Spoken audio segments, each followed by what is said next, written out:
ICC champions trophy সামনে রেখে আবারও আলোচনায় তামিম ইকবাল। ডিসেম্বরে ওয়েস্ট ইন্ডিজের বিপক্ষে 3 ওয়ানডেতে দলে থাকবেন কিনা এখনই চূড়ান্ত করার তাগিদ আকরাম খানের। নতুন মিশন পুরনো বুলি, বাজে পারফরমেন্সের পরও পাকিস্তান সফর নিয়ে উচ্চাশা ক্যাপ্টেন নাজমুল শান্ত।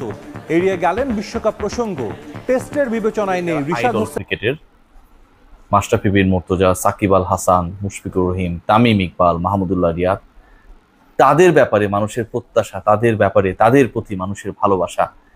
আসসালামু আলাইকুম সুপ্রিয় দর্শক বন্ধুরা, এবার তামিম ইকবালকে চ্যাম্পিয়ন্স ট্রফিতে ফেরানোকে কেন্দ্র করে এবার বিসিবি কর্তা আকরাম খান মুখ খুলেছেন দর্শক বন্ধুরা, এবং সেই সাথে ওয়েস্ট ইন্ডিজের বিপক্ষে ওডিআই সিরিজে কি তামিম ইকবাল জাতীয় দলে ফিরতে যাচ্ছেন।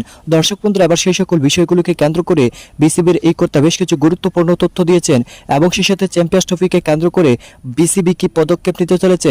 দর্শক বন্ধুরা, অন্যদিকে আবার বাংলাদেশের বর্তমান এই সকল পরিস্থিতিকে কেন্দ্র করে ক্রীড়াঙ্গনের অনেক রকম মন্তব্য করল বাংলাদেশের সবচেয়ে বড় সুপারস্টার মাশরাফি, সাকিব এবং মাহমুদুল্লাহরা কেন এখনো নিশ্চুপ। দর্শক বন্ধুরা, এ নিয়ে সাধারণ মানুষের মনে অনেক প্রশ্ন জেগেছে। তো দর্শক বন্ধুরা, চলুন আমরা সেই সকল বিষয়গুলো জেনে নেই, এবং সেই সাথে বিসিবি কি উদ্যোগ নিচ্ছে তামিমকে ফেরানোকে কেন্দ্র করে। তো দর্শক বন্ধুরা, চলুন আমরা পুরো ভিডিও দেখে নেই। আবারও আন্তর্জাতিক ক্রিকেটে ফিরছেন তামিম ইকবাল, এমন আভাস অনেক আগেই ছিল। তবে সাবেক অধিনায়ক দিয়েছিলেন নানা শর্ত। সবকিছু নিয়েই তামিমের সঙ্গে কয়েক দফা আলোচনায় বসে বিসিবি।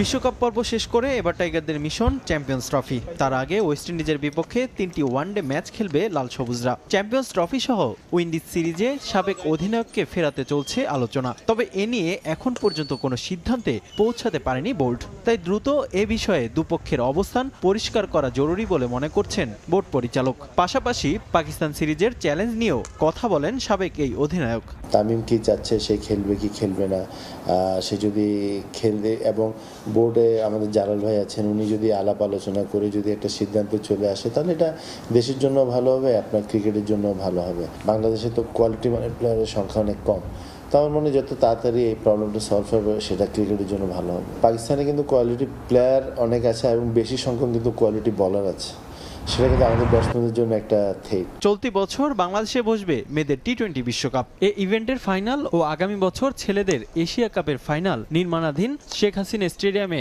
আয়োজনের পরিকল্পনা ছিল বিসিবির। তবে কাজের ধীরগতির কারণে সে সিদ্ধান্ত থেকে সরে আসতে হবে বলে জানিয়েছেন আকরাম খান।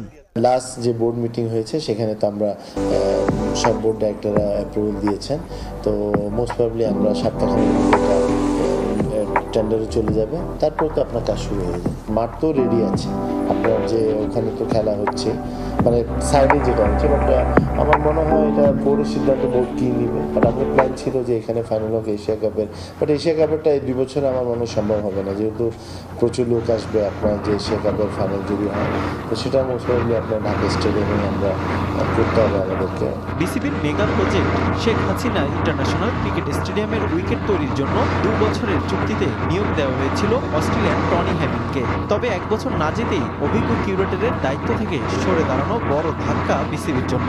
এখন তাড়াহুড়ো না করে সময় নিয়েই হ্যামিংয়ের মতো অভিজ্ঞ কারো সন্ধানে বোর্ড। ওনার রিপুটেশন অনেক ভালো ছিল, বাট ওনার ব্যক্তিগত কারণ হোক অন্য কারণ হোক, উনি যেহেতু আমরা ওনাকে পাইনি এখন, তাহলে আমরা ইনশাল্লাহ ওনাকে যেভাবে এনেছি আমরা চেষ্টা করব ওনার মতো আরেকটা নিয়ে আসতে, বাট এটা একটা সময়ের ব্যাপার। বিসিবির ব্যবস্থাপনা নিয়ে সমালোচনা করে হঠাৎ চাকরি ছেড়েছেন টনি হ্যামিং। হুট করে তার মতো প্রোফাইলের কাউকে আদৌ পাওয়া যাবে কিনা তা নিয়ে রয়েছে শঙ্কা।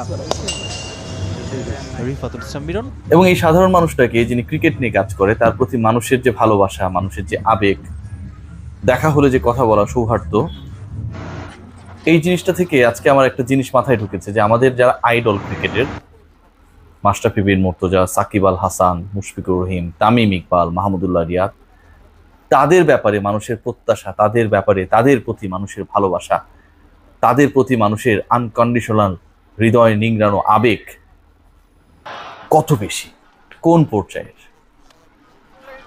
এবং এই আবেগ যাদের সবচেয়ে বেশি, এই আবেগকে যারা আসলে বিবেক দিয়ে বিবেচনা করেন না, সেই গোষ্ঠীটা আমাদের আসলে তারুণ্যের শক্তি।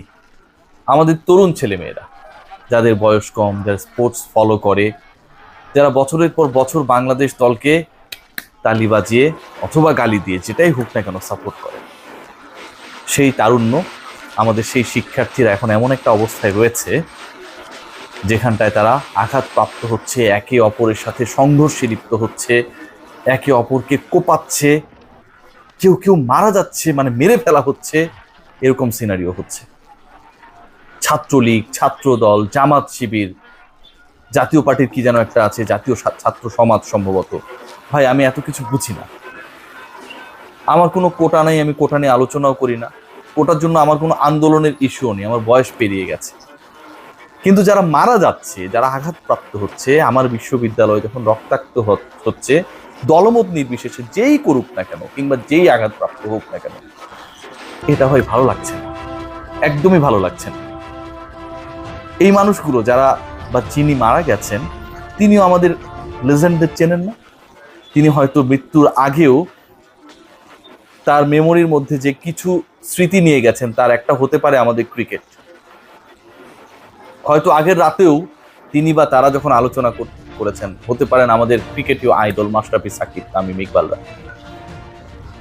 আজকে যারা লাঠি পেটা করছে অথবা যারা পিটুনির শিকার হচ্ছে, যেই হোক সে, যেই হোক, আমি আবারও বলছি যেই হোক, no matter who is the person, who are the persons, কিন্তু যে ঘটনাগুলো ঘটছে আমাদের আইডলরা এই সময়টায় চুপ কেন?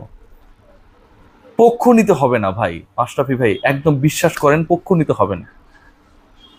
আপনি যদি বলেন, আপনি যদি আপনার মতো করে যদি একটু বলার চেষ্টা করেন যে আসলে আপনি এই রক্ত ঝরুক এটা চান না, জারি হোক সেটা, সেই মানুষটা তো আপনার জন্য তালি বাজিয়েছে দেখে আপনি মাশরাফি বিন মুর্তজা, সে যাই করুক, যেই করুক, তার রাজনৈতিক পরিচয় আমার জানার দরকার নেই, একদম দরকার নেই, আমি রাজনীতি করি না, আমার দরকার নেই। কিন্তু আমার ভাইয়েরা তো মারা যাচ্ছে, আমার ভাইয়েরা তো রক্তাক্ত হচ্ছে, সে যেই দল করুক না কেন। মাশরাফি ভাই আপনি কি 5টা মিনিট সময় বের করতে পারেন না? 5টা মিনিট সময় বের করুন ভাই। মনে করবেন একটা ওভার বল করছেন আপনি, একটা ওভার বল করতে মোটামুটি 4-5 মিনিট লাগে। আপনি একটু বলুন যে ভাইয়েরা আপনারা কেউ মারামারি করেন না, আপনারা ক্লাস করেন, আপনারা একে অপরকে আঘাত করেন না। আজকে যে মায়ের বুক খালি হচ্ছে তিনি জানেন এই আর্তনাদ, এই কষ্ট, এই চাপা কষ্ট, যে বাবা তার সন্তানের লাশ কাঁধে নিয়ে কবরস্থানে নিয়ে যাচ্ছে, তিনি জানেন এই কষ্টটা কত বেশি। ভাই একটু বলেন, আমাদের সাকিব আল হাসান কত বড় হিরো, মাশরাফির থেকেও বড়, আমাদের ক্রিকেট হিস্ট্রি সবচেয়ে বড় লেজেন্ডারি ক্রিকেটার। সাকিবের কত ফ্যান। সাকিব যদি খারাপ কাজও করে আমরা দেখি যে কাজটা সমর্থনযোগ্য না, আমি কত স্টোরি করেছি, আমি গালি খেয়েছি, আমার পেজ চলে গেছে পর্যন্ত, বিশ্বাস করেন। কিছুদিন আগে আমার পেজে অ্যাটাক হয়েছিল, এক ভাই তিনি সাকিবকে অনেক ভালোবাসেন, অনেক পছন্দ করেন, তিনি অ্যাটাক করেছিলেন, তিনি স্বীকার করেছেন। তার প্রতি আমার কোনো ক্ষোভ নেই, ক্রিকেটটাকেই তো ভালোবাসেন তিনি, আর আমি সমালোচনা করেছি, এটাই তো আমার দোষ। বিশ্বাস করেন সাকিব ভাই, যে ভাইটা আমার পেজে অ্যাটাক করেছে বা যেই ভাইটা আপনাকে, আমরা যখন সমালোচনা করি আপনার হয়ে ঢাল হয়ে দাঁড়ায় সোশ্যাল প্ল্যাটফর্মে, হয়তো সেই ভাইয়ের বন্ধু, হয়তো সেই ভাইয়ের বড় ভাই, ছোট ভাই, কেউ না কেউ আক্রান্ত হচ্ছে। সেই ভাইটা আপনাকে রাজনীতিতে চেনে না সাকিব ভাই। আপনিও 6টা বল ব্যাটিং করার মতো করে একটু কিছু বলে দেন, আমাদের ভাইয়েরা যেন মারামারি না করে। আজকে এটাতে লাভটা কার হচ্ছে? কার লাভ হচ্ছে? যিনি রক্তাক্ত হচ্ছেন, ঢাকা মেডিকেলে একদিন আগে 297 জন শিক্ষার্থী, অফিসিয়াল রেকর্ড যেটা, বিভিন্ন দলের তারা চিকিৎসা নিয়েছেন। 297 জন রক্তাক্ত হয়েছেন, যেই দলেরই হোক। 297 জনের মধ্যে অন্তত 50 জনের অবস্থা খারাপ, হয়তো অনেকের হাত ভেঙে গেছে, অনেকের চোখে। দর্শক বন্ধুরা, আপনারা হয়তো পুরো ভিডিও দেখে এবং সেই সাথে এই সকল বিষয়গুলো জেনে অবশ্যই বুঝতে পেরেছেন, অবশেষে তামিম ইকবালকে ফেরানোকে কেন্দ্র করে বিসিবির এই কর্তা স্পষ্ট জানিয়েছেন, এবং সেই সাথে যদি তামিম ইকবাল চ্যাম্পিয়ন্স ট্রফিতে খেলতে চান তবে ওডিআই সিরিজেই তামিমকে ফিরিয়ে বিসিবি যে কোনো উদ্যোগ নেবে। তো দর্শক বন্ধুরা, আপনারা পুরো ভিডিও দেখে এবং সেই সাথে সাকিব তামিমরা এখনও নিশ্চুপ হওয়ার মুখটি আসলে কতটুকু যৌক্তিক অবশ্যই কমেন্ট করে জানিয়ে দেবেন। তো দর্শক বন্ধুরা, ভালো থাকুন, সুস্থ থাকুন, আল্লাহ হাফিজ, আসসালামু আলাইকুম রহমতুল্লাহ।